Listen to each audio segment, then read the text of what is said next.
వాస్తవంగా మేడం వాళ్ళే అనుకున్నారు. తెలంగాణ రాష్ట్రంలో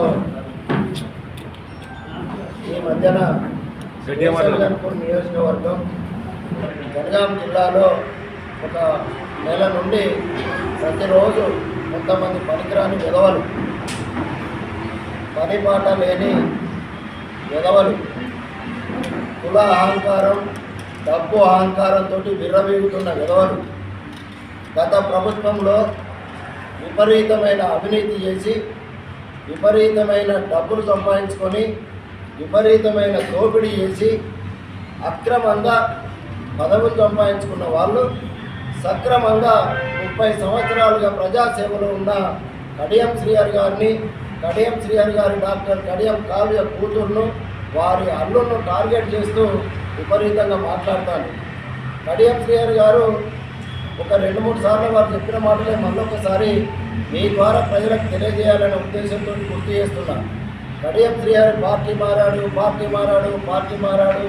లేదా నైతిక విలువలు ఉంటే రాజీనామా చేయాలని అన్నారు. దానికి పెద్దలు కడియం శ్రీహరి గారు 10 సార్లు ప్రెస్ మీట్లో చెప్పిండు. ఈ యొక్క సంస్కృతికి శ్రీకారం చుట్టిందే టీఆర్ఎస్ పార్టీ.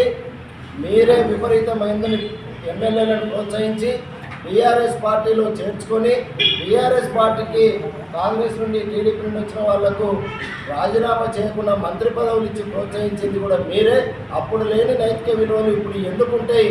నన్ను, నా ప్రజలు, నా కార్యకర్తలు, అటు కాంగ్రెస్ పార్టీ అందరూ స్వాగతిస్తే అభివృద్ధిని దృష్టిలో పెట్టుకొని పోయినా దానికి అనుకూలంగానే మొదటి సంవత్సరంలోనే 800 కోట్ల రూపాయల నిధులను తీసుకొచ్చిన నాకంటూ ఒక పంతాతో పోయినా మీకున్న పంతాలు వేరు.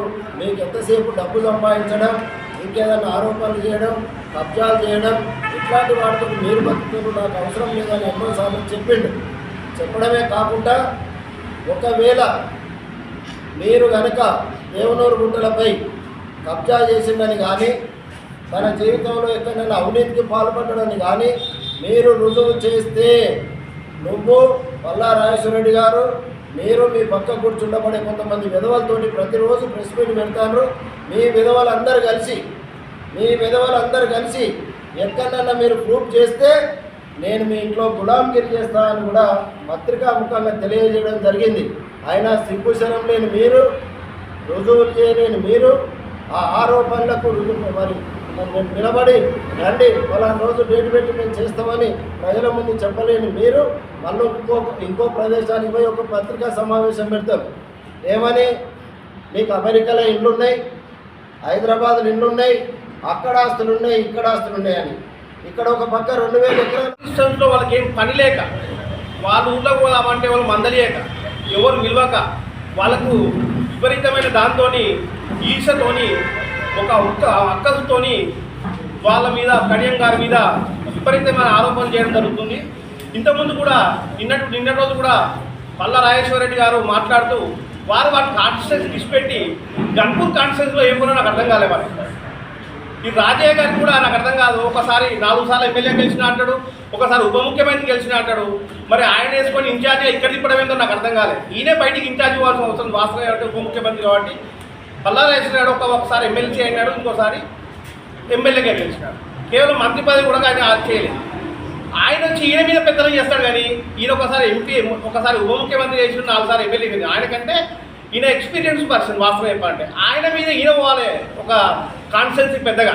కానీ ఆయన వచ్చి ఇక్కడ రాజకీయం చేసుడు, ఇక్కడ వచ్చి ఇష్టం వచ్చి కామెంట్ చేసుడు, ఆయన కాన్స్టిట్యున్సీ తీసుపెట్టి ఆయన కాన్స్టిట్యున్సీ ఏం డెవలప్మెంట్ మనకేం అవగాహన లేదు. ఫస్ట్ ఆఫ్ ఆల్ వచ్చి గణపురం మీద 800 కోట్లు కాదు, 8 పైసలు రాలే అంటాడు. ఈ జీవోలన్నీ చెప్తున్నాయి. ఒక్కొక్క జీవో ప్రతి ఒక్క ఇంతకుముందు పత్రికా విలేకరులు అందరికీ కూడా ఇవ్వడం జరిగింది. దయచేసి మీరు కూడా వాళ్ళు ప్రశ్నించాలి. ఈ జీవో నెంబర్స్తో సహా, డేట్స్తో సహా ఇవ్వడం జరిగింది సార్ గారు.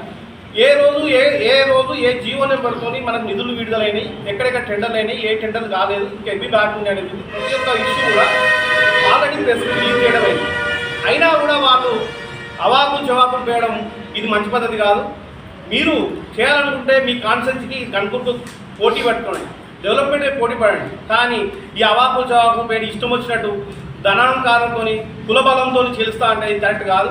అలాగే నిన్న ఒకటి మాట్లాడుతూ రాజేశ్వర రెడ్డి గారు దేవాద సృష్టికర్త అంటాడు, ఆయన చెప్పడానికి అర్హత లేదు అంటాడు.